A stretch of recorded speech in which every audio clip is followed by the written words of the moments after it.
Hello everyone, welcome back to my channel. आज हम करेंगे सीबीएसई क्लास 3 का हिंदी चैप्टर 5 फारस का शेर। चलिए शुरू करते हैं। बादशाह अकबर और फारस के बादशाह अच्छे दोस्त थे।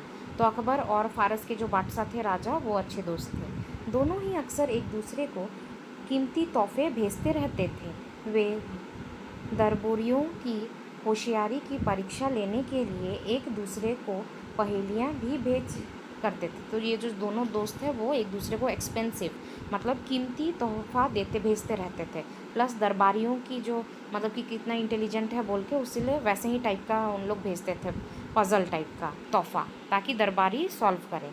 एक दिन फारस के बादशाह का दूत एक तोहफा के साथ बादशाह अकबर के दरबार में आया। बादशाह को आदाब करके उसने फारस के बादशाह द्वारा भेजे तोहफे को पेश करने की इजाज़त मांगी। तो अब क्या हुआ, फारस के जो बादशाह थे उन्होंने एक तोहफ़ा भेजा था बादशाह अकबर को। तो वो बोला कि क्या मेरी इजाज़त है आपकी कि मैं वो तोहफ़ा आपके सामने पेश करूं। इजाज़त मिलने पर वो तोहफ़ा दरबार में लाया गया। तो हाँ बोल दिया अकबर ने। उस तोहफे को देखकर सभी दरबारी सुन्न रह गए। वह दरअसल एक बड़ा पिंजरा था जिसमें एक शेर था। कुछ ही देर बाद ही दरबारी समझ गए कि वो असली नहीं बल्कि एक मूर्ति है। मूर्ति इतनी सजेब थी कि कोई भी देखकर कुछ देर के लिए उसे असल का शेर ही समझे। तो क्या गिफ्ट था वहाँ पर? था एक पिंजरा जिसमें एक शेर था। और मतलब कि उन लोग पहले देख के डर गए, अरे असली का शेर भेजा है इन्होंने।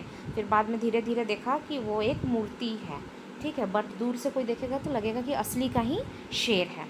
फारस के दूत ने उपहार देकर अपने बादशाह को संदेश सुनाया, पिंजरे को तोड़े बिना शेर को बाहर निकालने के बाद मेरा पिंजरा लौटा दिया जाए, इसमें कोई मुश्किल नहीं।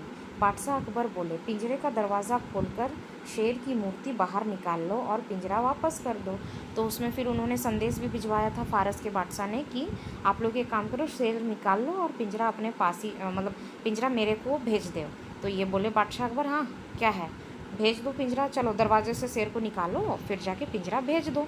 लेकिन जब दरबारी पिंजरे के पास पहुँचे तो यह देखकर हैरान रह गए कि पिंजरे में कोई दरवाज़ा तो है ही नहीं।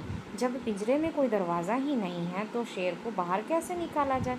अब दरवाज़ा ही नहीं है तो हाउ डू वे मतलब कि बिना पिंजरा तोड़े हम कैसे निकाल सकते हैं?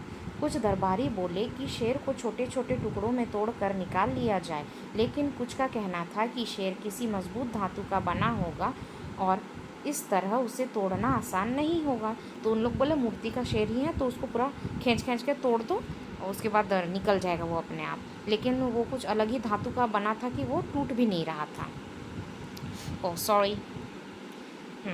बादशाह अकबर और सभी दरबारियों के माथे पर बल पड़े हुए थे और वह इस पहेली का अर्थ खोज निकालने की कोशिश कर रहे थे। लेकिन बहुत देर सोचने के बाद भी उनके समझ में कोई समाधान नहीं आया। उधर फारस के दूत चुपचाप एक और खड़े दरबारियों की हालत देखकर मन ही मन मुस्कुरा रहा था। जब बहुत ही देर तक कोई समाधान नहीं निकल सका तो बादशाह ने बीरबल को बुला भेजा। बीरबल के आने पर वे उनसे बोले, फारस के बादशाह चाहते हैं कि इस पिंजरे को तोड़े बिना यह शेर बाहर निकाल लिया जाए। अब तुम ही बताओ कि क्या किया जाए। तो अब सब परेशान थे कि भाई कैसे निकाले, ये तो ना टूट रहा है ना कुछ। तो अब क्या हुआ, चतुर जो उनका था सेवक बीरबल, उन्हें बुलाया गया और उनको सारा बात बताया गया। बादशाह की बात सुनकर बीरबल ने उस शेर को गौर से देखा। कुछ क्षण विचार करने के बाद वे उस शेर को खरोच कर देखने लगे। वे समझ गए कि शेर मोम का बना हुआ है। देखने वाले को भ्रम में डालने के लिए उस पर धातु की पुतले परत चढ़ा दी गई है। तो अभी क्या हुआ, बादशाह जब थोड़ा खरोचा देखने के लिए कि क्या से बना है, थोड़ा पता चल जाए, तो वो समझ गया कि ये मोम से बना है, कैंडल का जो वैक्स रहता है उससे। तो फिर वो अभी समझ गया कि कंफ्यूज करने के लिए उसके ऊपर और कोई मटेरियल का पेंट कर दिए हैं ताकि लगे नहीं कि ये मोम का बना है। यह काम हो जाएगा जहाँ पना, लेकिन इसके लिए मुझे कल तक का समय दीजिए, बीरबल बोला। उनकी आंखें चमक रही थीं। अगले दिन बीरबल लकड़ी के हाथों वाली लोहे की कुछ छड़े को लेकर दरबार में आए। उन्होंने सेवकों को उन छड़ों को गर्म करने के लिए कहा। वो बोले कि भाई बादशाह मुझे 1 दिन का टाइम दो, मैं कल तक तुम्हें इसको शेर को बाहर निकाल के दे दूँगा। नेक्स्ट डे जब वो दरबार में आए तो वो 2 लोहे की बड़ी बड़ी छड़ी लेके आए और सेवकों को बोले कि जाओ इसे गर्म करके लेके आओ।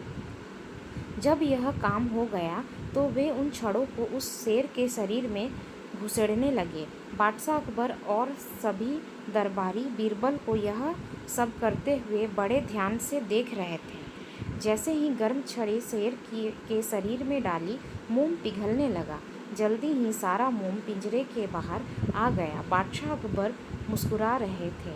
जिस पहेली को वे बहुत कठिन समझ रहे थे, उसे तो बीरबल ने अपनी बुद्धिमती से बड़ी आसानी से सुलझा दिया था। बीरबल ने फारस के बादशाह की खुद को श्रेष्ठ दिखाने की योजना पर पानी फेर दिया था। बादशाह ने बीरबल की होशियारी की जमकर तारीफ की और कीमती उपहारों से उन्हें लद दिया। तो अभी क्या हो गया कि वो जो छड़ी था उसको गर्म करके लाया और उसके बॉडी में घुसेड़ने लगा, जिससे क्या हुआ, वो जो मोम का शेर था वो पिघलने लगा और सारा वैक्स पिघल गया और पिंजरा खाली हो गया। और उन्होंने अपनी बुद्धिमती का प्रूफ दिया। इससे बादशाह अकबर भी खुश हुए, प्लस जो फारस के बादशाह थे वो घबरा गए, अरे ये इतना बुद्धिमान है, और सबने उनकी तारीफ़ की। For this is it. For more question answer वगैरह जो भी कुछ समझना है या फिर मैं डिक्टेट करूँ या बता दूँ, वो सब भी आप मुझे बोल सकते हो कमेंट्स में। For now this is it. Thank you for watching. Like, share and subscribe and comment. Thank you.